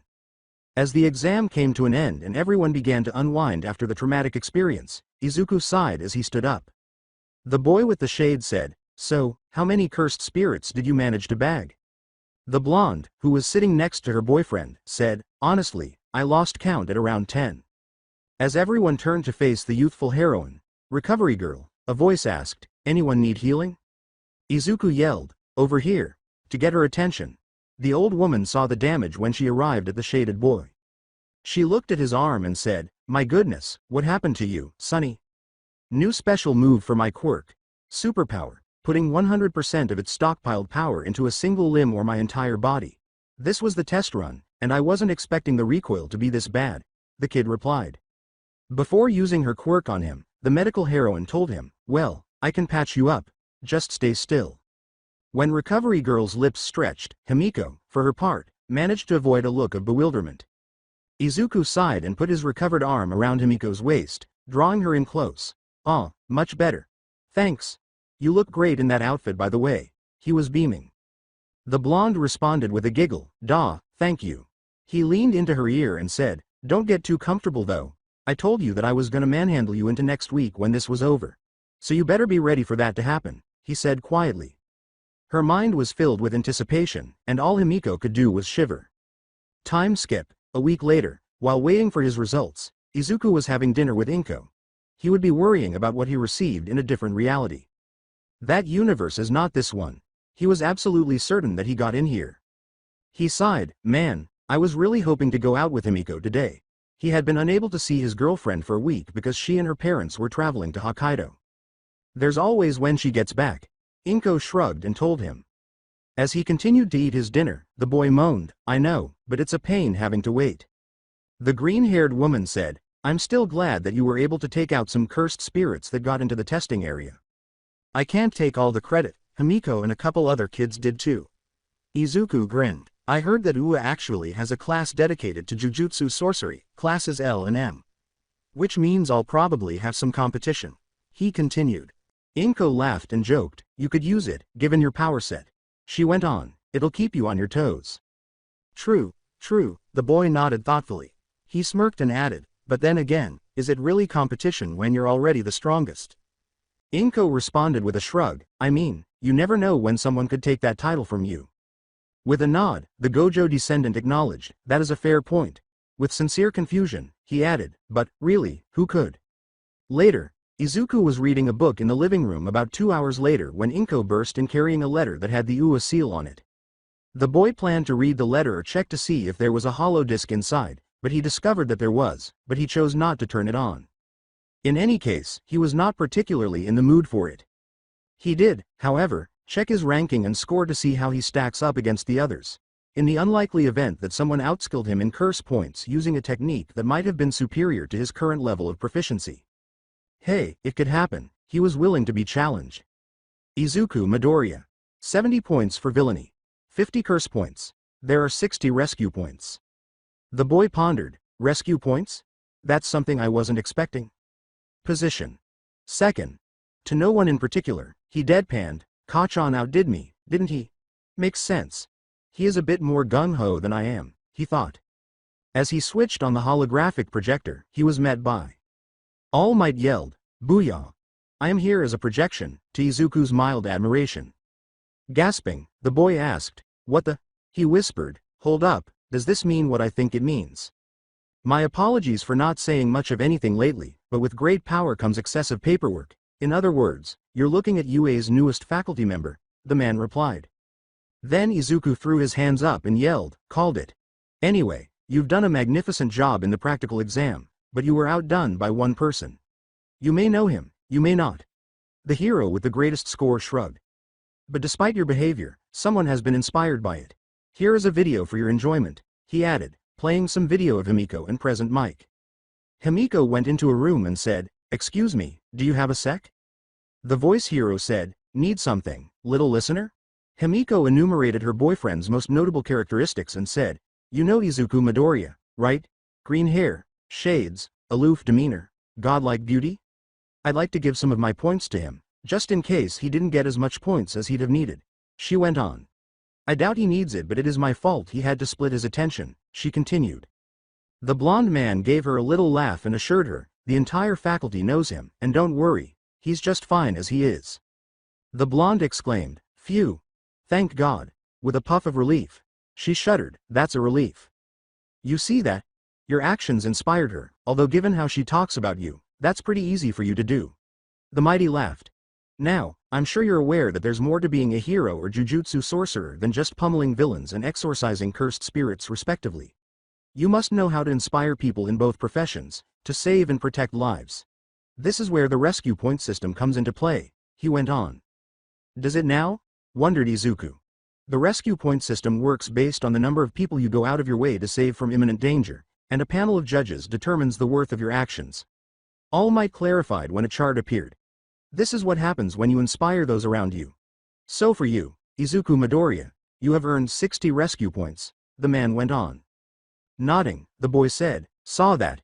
As the projection faded, he grinned and added, I knew I'd get in. And a few seconds later, Himiko finally texted him back. It was a photo of her grinning at the camera while wearing only a towel in an onsen sauna. She texted with a heart and a kiss emoji, saying, see you at UA, sweetie. Izuku sighed contentedly, I will never stop loving her. He smiled to himself, Jujutsu Hero Academia, here I come. It's time for the strongest Jujutsu hero to emerge. Izuku's room shortly after meeting the parents of his girlfriend, Himiko Toga, and receiving his acceptance letter from UA. Izuku was lying in bed, trying to kill time before his first day of school. What does it mean? He was so incredibly bored. The boy rolled over in his bed and moaned, God, I'm so bored. His phone rang at that precise moment. He checked and saw that he had received a text from Himiko. She asked, are you as bored as I am right now? And, if he could read her tone, she sounded bored. He answered, yep. Wanna go out? The female said. Izuku retorted, Dagoba Beach has spectacular scenery. Since he made that a thing, he would be aware. I do have some short shorts I was hoping to wear today, alright. The beach it is. Himiko gave a nod. Before popping his neck, the teen wearing a blindfold texted, see you there. He told himself, welp, time to go to the beach. Later, as he headed to the beach, Izuku yawned in boredom and decided to set up at a covered table and get supplies for their date. Gazing at the sun that was just beginning to peek over the horizon, he thought, well, nice to see I had the right idea about the scenery. As she approached Izuku from behind, Himiko grinned and said, hey babe. Izuku turned to look at her and grinned, saying, glad you could make it. She was dressed in black shorts with white stripes and a white shirt. The blonde nodded and sat down as the boy placed a drink in front of her. Yeah, I was kinda having a hard time picking out something to wear.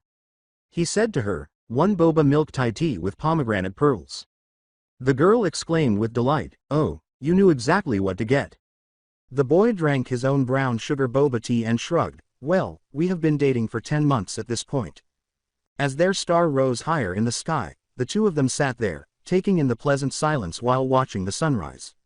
They had to admit that the atmosphere was pleasant. The girl rested her head on Izuku's shoulder and he said, I'm glad that you got in. In response, the blonde sighed, I'm glad you got in, too. If both of us didn't get in together, then we'd be lonely for way too long, she went on. His girlfriend gave him a furious look as the boy shrugged and said, I probably would have found some friends eventually. But it just wouldn't be the same without you there, he modified. The shapeshifter sighed, that's what I thought. But yeah, it wouldn't have been the same, she concurred. Taking her by the hand and drawing her to him, Izuku nodded and kissed her. No, it wouldn't. The two were unaware of their surroundings as they made out. They intended to enjoy this good moment as much as possible. However, Izuku's intense and burning desire for his girlfriend was beginning to grow, and as they parted ways, he couldn't help but start kissing her down her neckline. Given that Izuku felt like a master with this, Himiko couldn't help but groan. She thought that only made matters better. Even though she was tempted to fight with him on the beach, she knew that would only end badly. Izuku, we shouldn't do this. She sighed and withdrew. She clarified, at least, not here. He said, wanna get a hotel room? Smirking, the girl said, you know it. After that, the two went to a love hotel to have fun, and as soon as they arrived at their room of choice, Izuku threw his girlfriend onto the hotel bed. The cat-like shapeshifter squealed with delight as clothes began to fly everywhere and the lights went out as the boy snarled and leapt onto the bed, directly on top of her. Come here, you. Time skip. Finally, the first day of school arrived, and Izuku made it a point to pack early in order to arrive early. If you arrive before the teacher does, you can't really be considered absent. Wanting to bid her son farewell on his first day at UA, Inko said, do you have everything you'll need, sweetie? The boy confirmed, yep. He stuffed a green blindfold into his pocket and hummed, just need. Here it is. Later, it would be useful. His mother grinned and said, be careful out there, and say hello to Himiko for me. Before leaving, the boy grinned and said, I will. Later, he began searching for his classroom as soon as he got to UA. Although he had not yet met Himiko, he suspected that he would in the near future. He moaned until he reached a huge door bearing his class number. Geez, could they have made this place any harder to navigate, he said. He mentally deadpanned, you know, it's pretty obvious this was made for giants, given the way quirks are. As soon as he opened the door, a voice Izuku recognized from the tests yelled, get your feet off that desk this instant. Izuku let out a frustrated mental groan, oh great. Huh? Katsuki asked, mocking the teenager. It's only the first day and you're already disrespecting this institution by scuffing school property, you cretin. The child yelled. The bomber shot back, you're kidding me, right? What, did your old school shove a stick up your ass? He asked, or were you born with it? Why? The teen with the blue hair began to bark, but he stopped himself. According to his introduction, let's start over. I'm Tenya Iida from the Same Private Academy. Same, huh? That must mean you think you're better than me. I'm gonna have fun tearing you a new one, Katsuki yelled. You'd threaten me? Your own classmate? Are you sure you're in the right place? The child asked.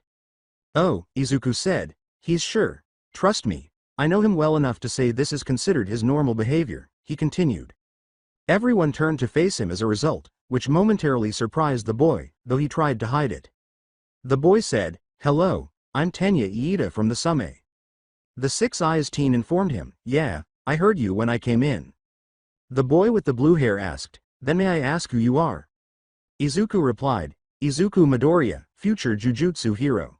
Midoriya, you recognized that there was something more to the exam, didn't you? Iida asked. The teenager's response was quite direct, no, I was just jumping in before someone got turned into street spaghetti. Iida could only blink and say, oh.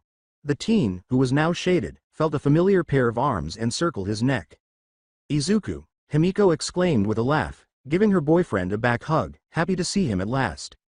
Izuku laughed as his girlfriend released him, letting him turn and kiss her on the lips. I was wondering where you were. Get a room, you too, teasingly said Katsuki. In response, Himiko joked, we are in a room. Hey Himiko.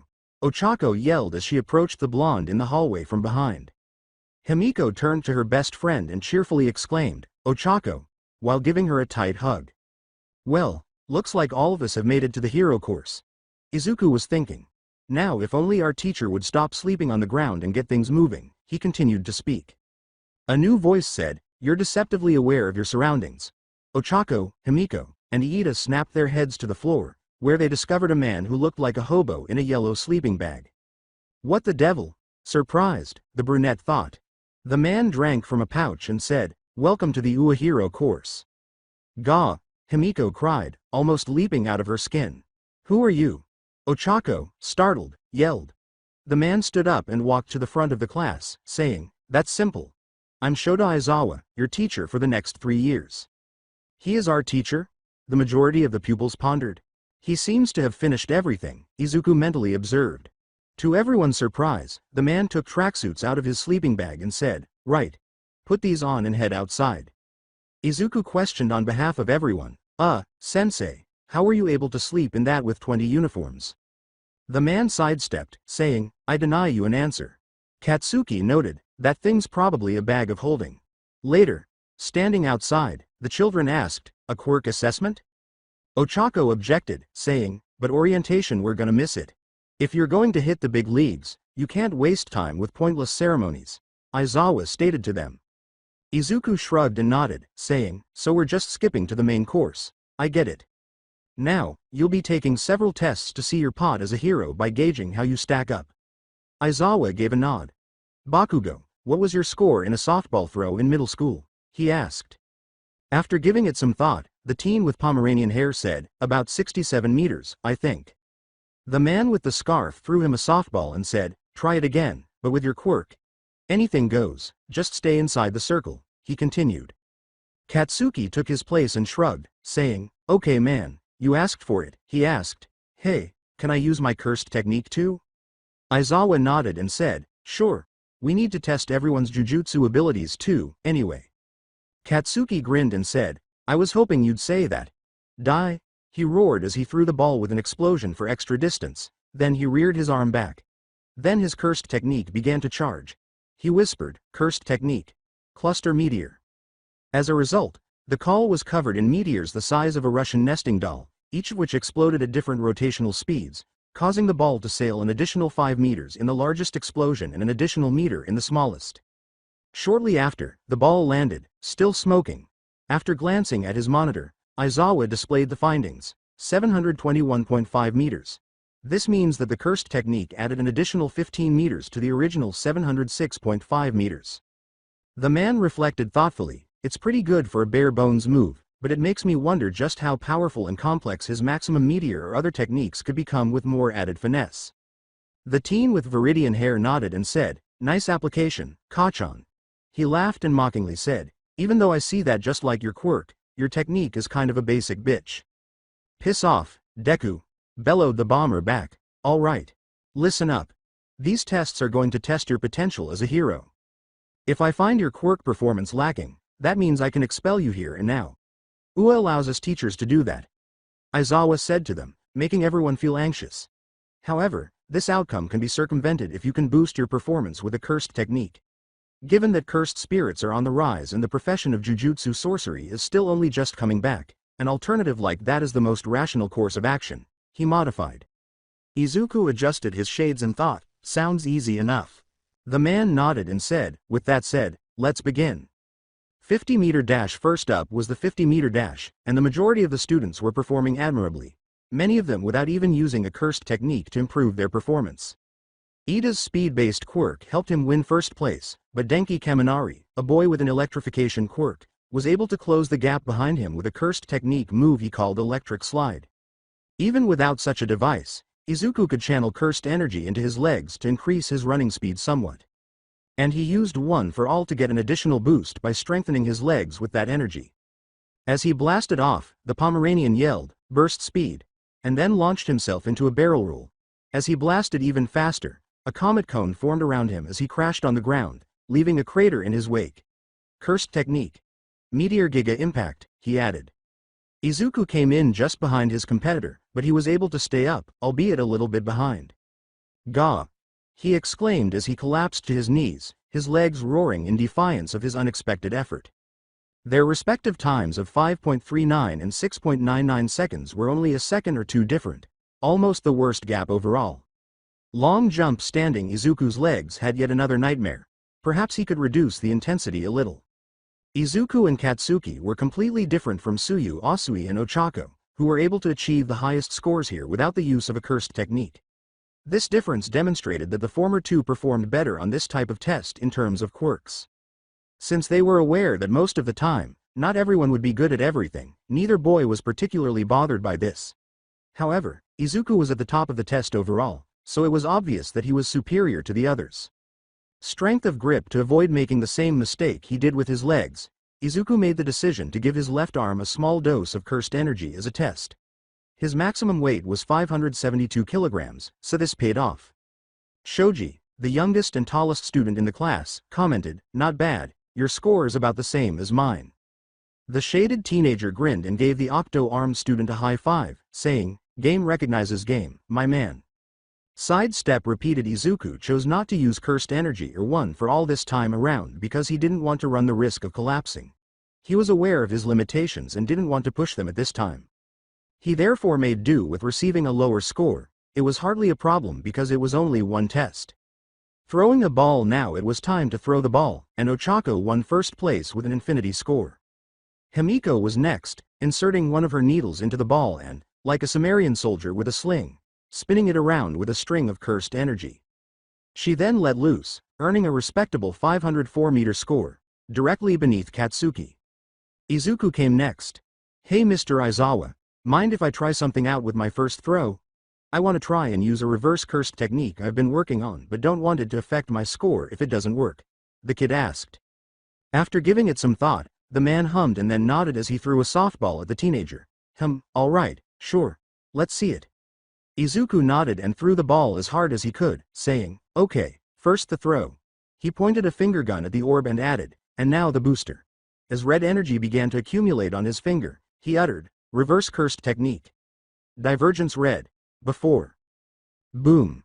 The resulting blowback explosion sent the ball flying in the opposite direction and sent him crashing into a wall. Aizawa said, glancing at his phone, 725 meters. That's a lot of power. As he picked himself up, the Infinity user moaned, yeah, I'm okay. By the way, damn it, it always does that, if it doesn't just fizzle off outright. He sighed. Himiko approached him and assisted him in walking back to the others, saying, here, I got you. The boy asked her, have I ever told you how much I love you? The shapeshifter asked with a smile, you could stand to mention it a bit more. The girl felt a chill go up her spine as Izuku whispered in her ear, I love you. To get the attention of the currently shaded teen, Aizawa said, Midoriya, you said you didn't want your test to affect your final score, but it looks good to me. Do you want to take another go or stick with what you got just now? He inquired. URG. Let's just keep it and call it a happy accident. I don't think I can handle another go. The kid sighed. The man nodded and turned to face the others. Fair enough. Next, he asked. Later, Izuku chose to coast through the remaining tests because they went by rather smoothly after that and he didn't feel the need to exert himself anymore. The tests were eventually over. Aizawa turned on a holographic display of the test leaderboard and said, I'm not going to bother calling out each of your names and rankings throughout all of this, so here's the list. Izuku firmly established himself in the top 5. Himiko is slightly below her fellow Pomeranian, and Katsuki is just above her in 3rd place. Shoto Todoroki and Momo Yaoyorozu were in the top 2, while Himiko dropped the others. To the surprise of everyone but a select few, Aizawa revealed to them, oh, and I was lying about expulsion. He smiled and added, that was just a rational deception to make you all perform better. With his arms crossed and his veins swollen, Izuku complained, okay, now that just pisses me off. Ditto, Himiko snarled unpleasantly. Anyway, all of you get changed and pick up a syllabus in the classroom. Aizawa stated to them. Izuku made the decision to follow Himiko as they made their way to the locker room.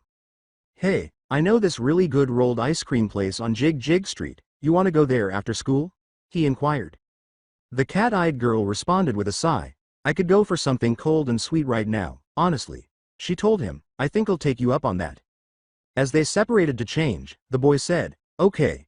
Meet me at the crosswalk after you get change. We'll go from there.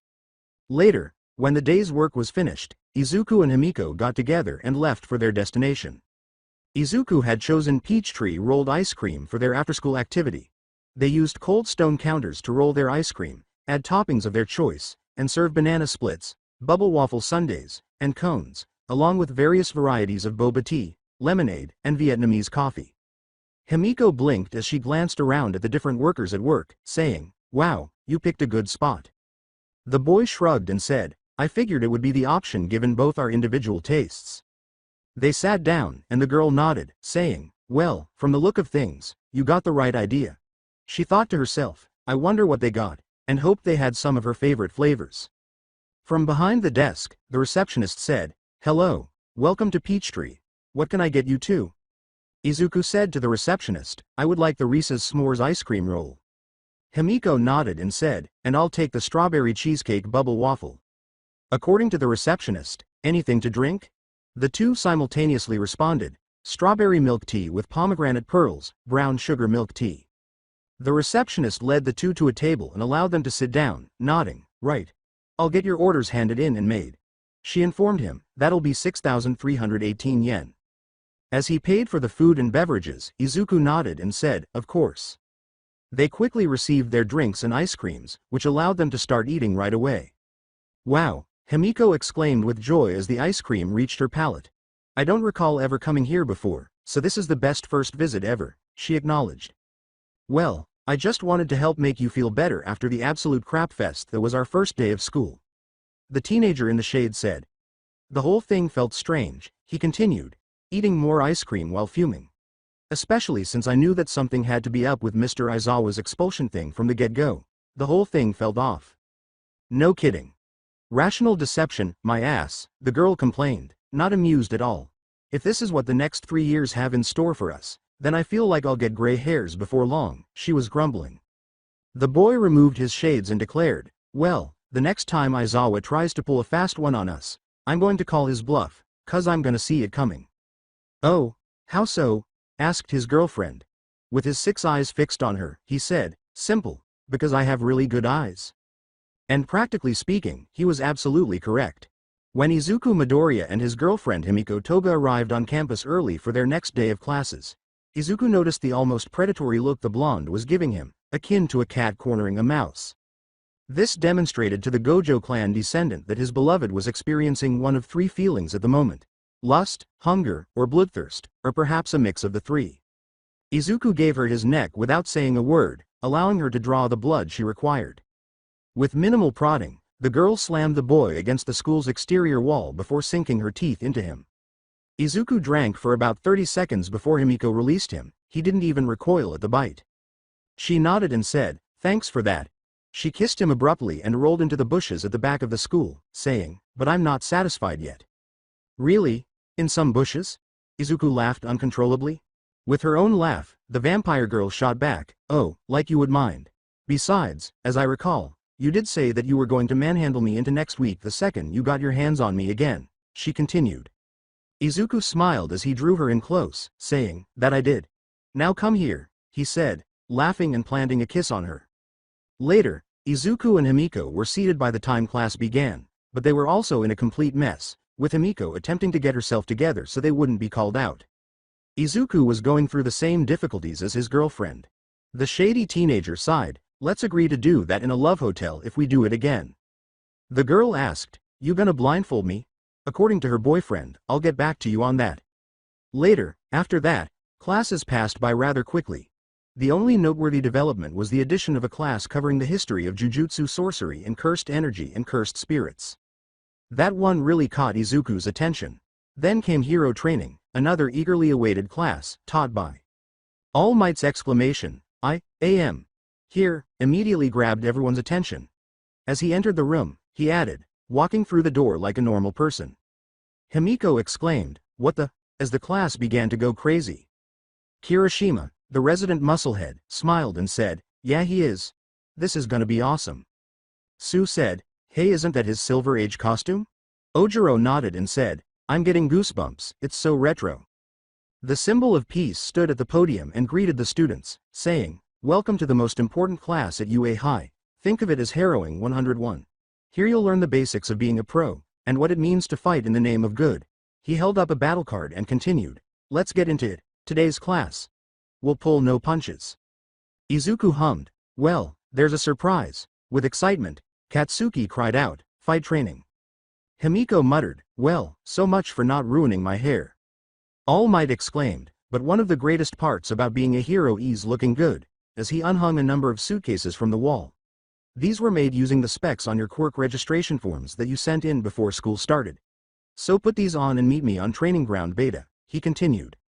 Izuku laughed and reached for his case, saying, "Oh yeah, I've been waiting a long time for this." Later, All Might waited for his students to arrive at Training Ground Beta until they gradually began to emerge, each in their own costume. Specifically, Izuku was wearing a plain outfit. He was wearing the same shoes, a dark green blindfold over his 6 eyes, and a dark green pair of pants and shirt with a matching jacket that had a few black stripes on it. He backed away from memory lane and exclaimed, "They say clothes make the heroes, and you, kids, are the proof. From this day forward you are now heroes in training." He grinned. "This is getting me all revved up. You look so cool. Now, shall we get started, ya bunch of newbies?" he asked. As she emerged wearing her costume, which appeared to be a more feminine rendition of Vlad King's costume, Himiko exclaimed, "Wow, Izuku, nice costume." The boy held her close and nodded, "Yeah." He grinned and said, "You look gorgeous." With a smile, the blonde said, "Thanks, later." As the children gathered around, All Might said, "Now that you're ready, it's time to get started." Izuku asked, "We don't have to worry about cursed spirits appearing, do we?" The number one hero shook his head and said, "No, we'd need a lot of negativity for them to show up." "Sir," Iida yelled, holding up his hand. At the same moment, Katsuki and Himiko deadpanned, "You're kidding me with the hand up, right?" The man said, "Yes, young Iida." As the armored speedster asked, "I've noticed that this is the same area we conducted our practical exam in. Is this going to be urban combat?" The symbol of peace answered, "Not quite. I'm moving you 2 steps ahead. Now, most of the villain fights you see on the news take place outside. However, statistically speaking, run-ins with the most dastardly evildoers take place indoors. he clarified. So in other words, stuff like home invasions, backroom dealings and the like, Himiko concluded. Precisely, truly intelligent villains stay hidden in the shadows, so today you'll be split into groups of good guys and bad guys and do 2-on-2 indoor battles. All Might gave a nod. Sue questioned, isn't this a little advanced? Izuku informed her, not as much as you'd think. The number one hero nodded and said, the best experience is what you get on the battlefield. But remember, you can't just punch a robot this time. You're dealing with actual people now, he added. Iida asked, who will be fighting who? Momo questioned, will you be deciding who wins? Katsuki asked, how much can we hurt the other team? Ochako squeaked, will we have to worry about expulsion? Himiko questioned, are we being split up randomly? Aoyama smiled and said, isn't this Cape Tray chick? The bulky figure snarled, I'm not done talking, and silenced his class. To Izuku's annoyance, he then produced a script. Listen up. The situation is this. The villains have hidden a nuclear payload somewhere in this building, and it's up to heroes to stop them by capturing them or retrieving the weapon. Likewise, the villains win if they do the opposite, he clarified. Izuku shrugged. So a basic action movie setup, okay. The muscular hero said, since time is limited, we'll be drawing lots to see who gets paired up with who. Iida asked, isn't that haphazard? When you're in the field, you'll find yourself working with heroes from different agencies, and possibly other jujutsu sorcerers. It's important to adapt on the fly. Izuku replied with knowledge. The speedster nodded, ah, I see. As everyone drew their lots, All Might yelled, let's draw. This led to the intriguing circumstance where Izuku was assigned to the same team as his new friend Iida, while Katsuki, a friend from childhood, was with his girlfriend Himiko. Izuku advised his friend and girlfriend to try to avoid roughing each other up, okay? The Pomeranian remarked, as long as Catface stays away, then we're fine. Catface? Do you want me to use you as a scratching post, you ass? She growled. Izuku coughed sharply, ahem. All Might yelled, now, the first people to fight will be these guys. While displaying two balls, signifying Katsuki and Himiko versus Izuku and Iida.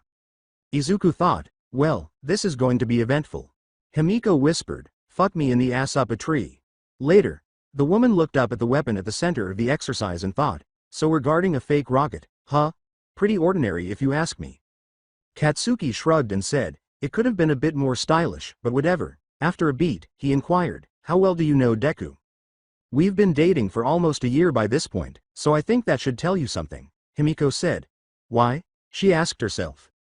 Shrugging, the bomber said, just curious. Anyhow, he could ask more questions later. But you do know he's not gonna make this easy for us, right? He asked.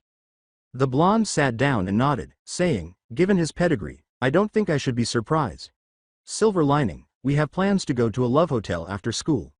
So win or lose, I still win at the end of the day, she was purring. You would have that in mind, of course, the Pomeranian whispered. She sighed, you're just jealous, somewhere else. As he and Izuku prepared outside, Iida observed, Bakugo definitely has a villainous side, and Toga also has very vindictive demeanor when she gets serious. Having them as our opponents will certainly be harrowing, especially with their cursed techniques, he laughed. Izuku nodded and said, yeah, but I got my own stuff, so I'll handle it. What's your cursed technique, by the way? He inquired. As the bespectacled teenager said, I unfortunately don't have one. This is due to the fact that I have a heavenly pact, he clarified. The Gojo clan's heir asked, a heavenly pact? That means that in exchange for not being able to use cursed energy, you have superhuman speed and strength even without your quirk. He continued. I guess that means you were born with it? He inquired. The speedster nodded and said, that's right. It's been a part of me for as long as I can remember. He questioned, will that hamper us? The teen with viridian hair replied, no, on the contrary. That may actually be to our advantage, Izuku thought. The intercom said, the hero team is cleared to enter, All Might yelled. Later, soon after, the two boys went inside and circled to the stairs in an attempt to get to the next floor before their rivals could discover them. Izuku informed his partner, if I know Kachan, and I do, he'll try ambushing us. Iida said, that, before Izuku shoved him away to prevent Katsuki, who suddenly appeared out of nowhere, from attacking. He roared, die, as he attempted to attack Izuku by setting off an explosion cannon in the adjacent wall. With a smile on his face, he said, oh man, that was almost too easy, as the explosion hit him. only for his infinite barrier to have been struck by his attack. Shit. He swore. As he emerged unharmed from a cloud of smoke, the blindfolded teenager asked, "Just who are you calling easy?" "Iida, you might as well go on ahead. I can handle this," he said. As he fled, Iida nodded and said, "You know him better than I do." Katsuki grinned and said, "Ah, don't tell me I wounded your pride, Deku." Izuku grinned and cracked his knuckles, saying, "Me? Nah, I'm actually just starting to have fun." The blonde yelled, "Let's see you block this next. Napalm insects," as he hurled enormous insects at the teenager that blazed like napalm. Izuku yawned. The words, "Really, this again?" Some walls were destroyed by the ensuing blast, but Izuku's defenses held firm as before. This did, however, prepare Katsuki for a close-quarters attack in which he struck Izuku with a meteor cluster, an explosion to the face, and a destruction impact meteor explosion to the middle of his body. As he turned to leave, he grinned and said, "That should do it." Izuku sighed as he disclosed that he was unaffected, saying, "Come on, we've been over this." Coughing from the smoke, he asked, "Your attacks are never gonna hit me. Do you ever learn?" "What the? There's no way you could have calculated the numbers needed to block that so quickly," the dog said. The boy asked, extending his hand, "Wanna bet?" He said, "Hold your hand out, test it." Despite his surprise, Katsuki was just as suspicious and intrigued. Despite his desire to simply attack him, he somehow knew that this would be relatively innocuous. My gut doesn't warn me of impending danger. As he approached Izuku and put his hand on his, he thought, might as well give it a shot. Or tried to. He felt as though he was making contact with an imperceptible wall. The teenager wearing a blindfold said, "Here, let's hold hands, maybe you'll be able to hit me then." He took Katsuki's hand in his, then smirked as he pulled the blonde in with that arm and then proceeded to kick and punch him repeatedly before he appeared behind the bomber and kicked him in the neck through multiple building walls until he finally crashed to a stop. "Motherfucker, that hurt." Katsuki groaned in agony as he coughed. "I swear, if we weren't training and in a building that could fall on top of us, I'd drop a meteor on your head," he yelled. "Nah, don't worry about it." Izuku laughed contemptuously. After all, he grinned and nodded. With a smug smile, he added, "You're really weak." A deafening silence fell, and then, "Weak?" Katsuki literally blew up, destroying the building's side. Yes, it just got real. So this was it for this series. I hope you enjoyed it. To watch more series like this, subscribe to my channel. Till then, bye bye.